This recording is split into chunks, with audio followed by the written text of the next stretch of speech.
Hey everyone, and welcome to RUBIN'S Mind Lab, where we break down the latest research into what it really means. Ever wonder if your approach to helping your kids with schoolwork is actually helping them, or if it might be stressing them out more? Well, this new study dives deep into those exact questions, looking at different ways parents get involved and what effects it all has. So, what are we talking about here? It is about how parents help their kids with schoolwork, and more importantly, how they do it. Think about it. We all want our kids to do well, but there are so many ways to show that support. Are you the parent who is always there guiding every step, or maybe you're more about encouraging them to figure things out themselves? This research tries to map out these different parental academic involvement profiles. They looked at things like supporting your child's independence, giving them structure, being warm and caring, and the opposite of that, which is called psychological control, where parents might use pressure or guilt. The big question for these researchers was how to group parents based on these different ways they get involved with their kids' education.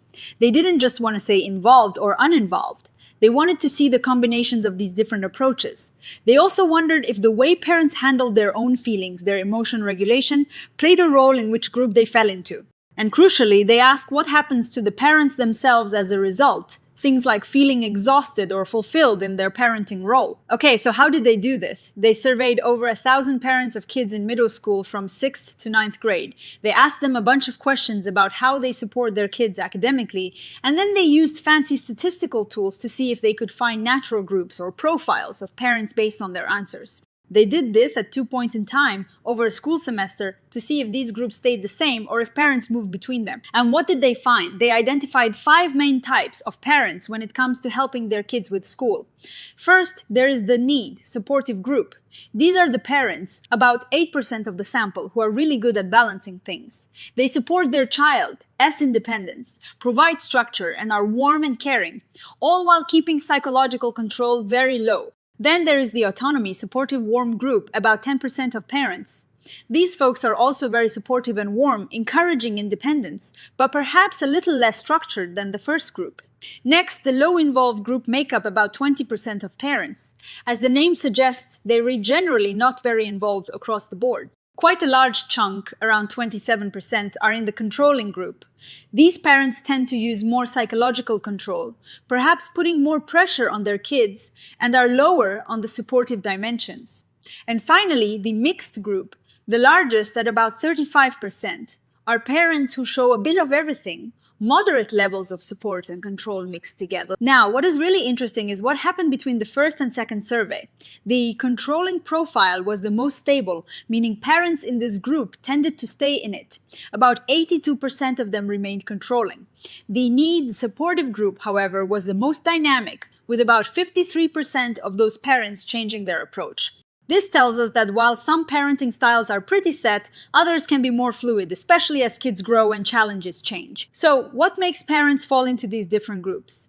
A huge factor the study highlighted was how parents manage their own emotions.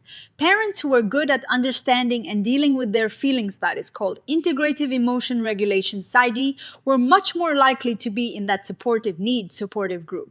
On the other hand, parents who struggled to manage their emotions, who got overwhelmed or acted impulsively (FURI), that is, emotional dysregulation (TURI), were way more likely to be in the controlling group. This is a super important connection, showing that our own emotional well-being and how we handle stress directly impacts how we parent. Scroll the Need supportive profile consistently predicted the highest levels of satisfaction across all 3 psychological needs in parenting, along with the lowest levels of frustration within these needs. And what is the impact of these styles, not just on the kids, but on the parents too? This is where it gets really interesting. The need supportive parents, the ones who are balanced and supportive, reported feeling the most fulfilled and the least frustrated in their parenting role. They felt more self-determination, like they were making good choices. Essentially, being a supportive parent makes you feel good about being a parent. On the flip side, the controlling parents faced the most challenges. They reported the least satisfaction with their parenting, a lot more frustration, and critically, the highest levels of parental exhaustion. This is a key sign of parental burnout. So, being a controlling parent not only might not be the best for the child, but it also takes a huge toll on the parent themselves. It drains them emotionally. The other profiles, mixed and low involved, also showed frustration in different ways, with the low involved group feeling frustration in relatedness too. Now, here is a surprising finding. Despite all these differences in how parents involved themselves and how it affected the parents, the study didn't find any real differences in the kids' school performance across these groups. This is a bit of a head-scratcher. It could be a few things. Maybe the parents in this study were already in a generally high-achieving group, or perhaps the way performance was measured, using parent reports and dealing with potential grade inflation in the US, made it hard to see differences. Still, it suggests that while the quality of parental involvement deeply impacts the parent's own well-being, its direct link to academic outcomes might be more complex than we think, or at least harder to measure consistently with these methods. What are the limitations here? Well, they relied on parents reporting on themselves, which can always have some bias. Also, the sample was recruited online from the US, and the parents tended to be more educated and have a higher socioeconomic status than the national average.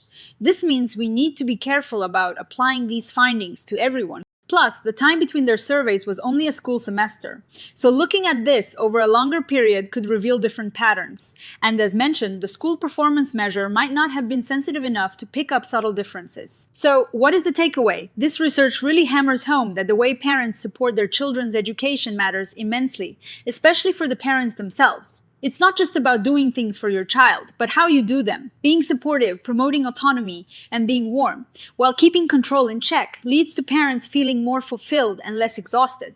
And a big piece of the puzzle for being that kind of parent, it's about managing your own emotions effectively. Integrative emotion regulation, that is, facing your feelings with understanding, is key. My take on this, it's a powerful reminder that self-care for parents isn't selfish. It is essential for good parenting. If you're constantly stressed or emotionally drained, it is going to be incredibly hard to be the supportive, balanced parent you want to be.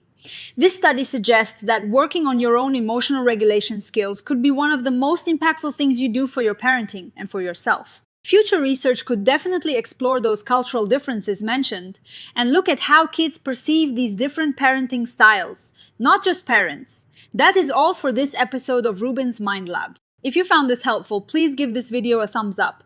Leave a comment down below sharing your thoughts on parental involvement or emotion regulation. And don't forget to subscribe for more insights into the amazing world of psychology. Thanks for watching.